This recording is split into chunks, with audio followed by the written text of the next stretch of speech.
let's spend some time talking about alpha alkylation. And we might want to take a ketone and put another carbon group on the alpha position. So in this case, you can see we've added an ethyl group to that alpha position. And one way to do that is via quantitative deprotonation using LDA, and then taking that anion and alkylating it with ethyl chloride or ethyl bromide in this case. Wow, so the requirements here, we need a good SN2 electrophile.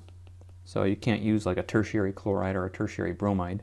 And we want to use LDA to quantitatively deprotonate. So LDA gives us irreversible deprotonation. And what the point here is that no base remains to act as a nucleophile. And I'll show you what I mean here. What if we had this situation? Hydroxide plus acetone. And we know that that's going to deprotonate. But it's also going to be in equilibrium. And if you look at the equilibrium here, the pKa of acetone is somewhere around 19. The pKa of water is somewhere around 15. And so we're going to have a pretty equal amount of both. There's going to be some of each of these bases present at equilibrium. There'll be some of each of these acids present at equilibrium. And so if I were to take this whole thing, right, this equilibrium mixture, and react it with ethyl bromide, like I did on the previous slide, we will get some ethylation of the alpha carbon, but we'll also get some ethylation of this strong base, strong nucleophile, which means we make ethanol, which is probably not our desired product. We can buy ethanol very cheaply. We don't need to make it in the lab. And so that's why we need to use a very strong base, such as LDA, to do our deprotonation so that we don't have any equilibrium. We drive everything to the enolate side of the equation, and then that enolate can preferentially react with our alkylating agent. We don't have to worry about the base reacting with that. What if we have a symmetrical, unsymmetrical ketone? We can react this with LDA, and under certain conditions we can favor one side or the other. So we might expect this or this enolate. And this would be the thermodynamic product. And this would be the kinetic product. If you remember that the LDA is a large non-nucleophilic base, so it's going to be easier for LDA to remove alpha hydrogens that are not sterically hindered, such as the ones on the left side here versus the ones on the right side. And so at higher temperatures, say 25 degrees room temperature, we might get the thermodynamic product. And at lower temperatures, minus 78 degrees, which is a more common temperature for LDA usage, we're going to get the kinetic product, the easier hydrogen to access. So you see here, you can sort of control which side you're going to alkylate depending on the temperature you allow your LDA reaction to occur on. So let's look at another option for basically alpha alkylation. And I want you to think about this in terms of taking an alkyl halide, again one that can perform SN2 reactions well, and extending the chain by 2 carbons and ending up with a carboxylic acid. So 2 new carbon atoms. And we've learned other ways to extend the chain by 2 carbons. Remember, if you turn this into a Grignard, react it with a epoxide, you can extend the chain by 2 carbon atoms and end up with a alcohol, primary alcohol, which we could then turn into a carboxylic acid. So this is just another way to get there, and it is a little bit easier. It doesn't require as harsh conditions. So what we're going to do is we're going to use diethyl malonate as our starting material. And I'm going to draw it properly for you.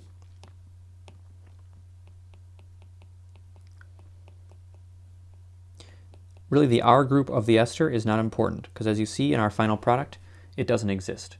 So you could use dimethyl malonate if you wanted to. Really, the importance is that we have this doubly alpha hydrogen right here. So what I'm going to do then is react this with ethoxide. and that's going to deprotonate, as you might expect, on that reasonably acidic hydrogen, just like we saw in the Claisen reaction. And then I'm going to react that with my desired alkyl halide. Again, needs to be a good SN2 substrate.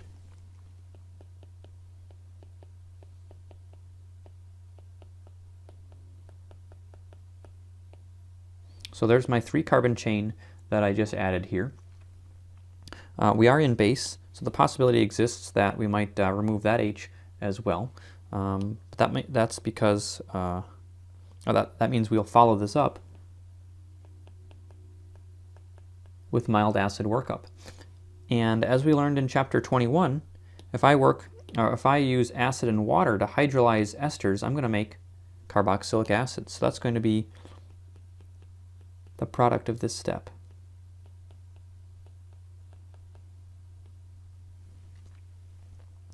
And the interesting thing about this is a beta dicarboxylic acid.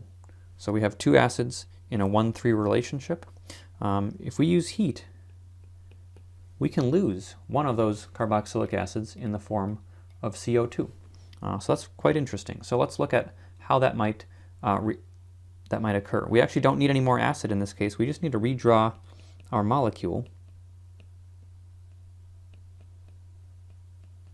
in this fashion.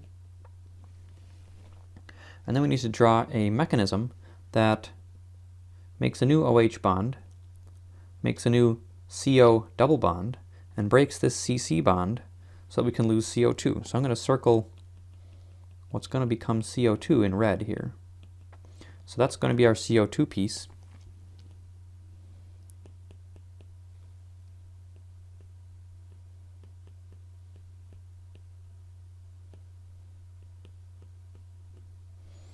And we make this, basically it's an enol of a carboxylic acid. And you can see how the enol, again, we've got an ene, an OL, we've got an alcohol and an ene. We have an additional alcohol because we started with a carboxylic acid. But under acidic conditions, we can tautomerize this. And we drew mechanisms for this earlier in this chapter. I'm not going to reproduce that here. But suffice it to say, we make this product. And I hope you agree that this product up here is identical to the product we just made. And so basically the overarching concept is that we can take any good SN2 candidate, alkyl halide, extend the chain by 2, and end up with a carboxylic acid on that position. We could also essentially alkylate malonic ester twice to put 2 different alkyl groups on our alpha carbon position. So the first step, ethoxide. Second step, our alkyl chloride or halide of choice. Third step, deprotonate again. As long as we have 2 hydrogens here, we can deprotonate once, alkylate, deprotonate again. And let's use just a more interesting one, maybe benzyl bromide here. And 5, acid workup, heat, allows us to decarboxylate like you saw on the previous slide, and we end up with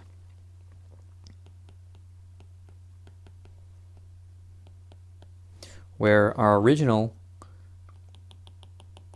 2 carbons comes from here. No.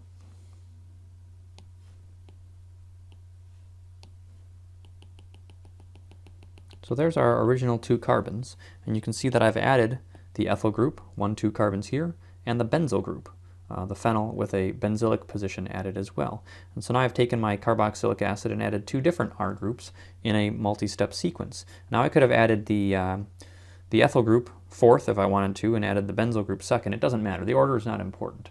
But the interesting thing here now is I have a more interesting carboxylic acid that I can eventually maybe turn into an amide based on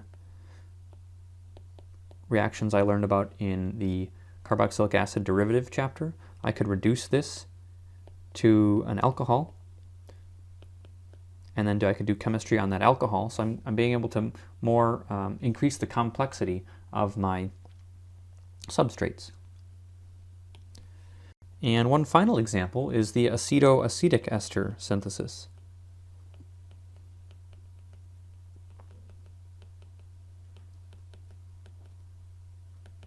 And this is going to be very similar to the malonic ester synthesis, but in this case we end up with a ketone. So let's take that same 3-carbon alkyl halide, and you can see here my 3 carbons basically getting added to acetone. So this is a way of functionalizing acetone, or increasing the acetone carbon chain and giving us a larger ketone to deal with. So we would work on this one very similar. We'd start with an ester on one side, ketone on the other, deprotonate the same way, add the alkylating agent, then H3O plus will hydrolyze the single ester, heat will decarboxylate that single ester, and we end up with, and if I can put a red dot here just to keep track of that carbon, that's going to be the same carbon right there. So you can see that instead of the carboxylic acid functional group that we end up with, in this case we end up with a ketone, essentially a small ketone that has become larger via this alkylating agent. I'd like to point out here that this has the same mechanistic steps as with the malonic ester synthesis, just a slightly different starting material, and we can also doubly alkylate as we saw on the previous slide. Let's look at one example here. How might we synthesize this molecule using some acetoacetic or malonic ester synthesis? Think about that for a few minutes. All right, so if we're asked to create this molecule, we might first decide that it is a ketone. So we'll use the acetoacetic ester synthesis, which means these 3 carbons that I've circled come from the acetoacetic ester. And let's draw that here. Again, the O-ethyl doesn't matter, it could be O-methyl. And we see that we're going to put 2 R groups on, so let's go ahead and do that. First step would be deprotonation. Second step, one of the R groups. Third step, deprotonation again. Fourth step, the other R group. This one might be a little more challenging because it is a secondary substrate, which doesn't react quite as well in an SN2 fashion. And lastly, hydrolyze the ester. Heat will drive off CO2. We will lose this portion of our starting material, leaving us with, I'll try to circle that in red again, these 3 carbons are going to be still present in our product. As you can see, I circled them over here. So we can now basically create a much more complex ester under relatively mild conditions.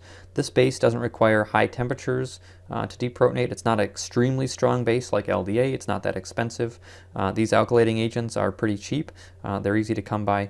They don't require harsh conditions either. So this synthesis allows us to use less harsh conditions than with LDA and still get some alkyl groups at the alpha position on a ketone or on a carboxylic acid.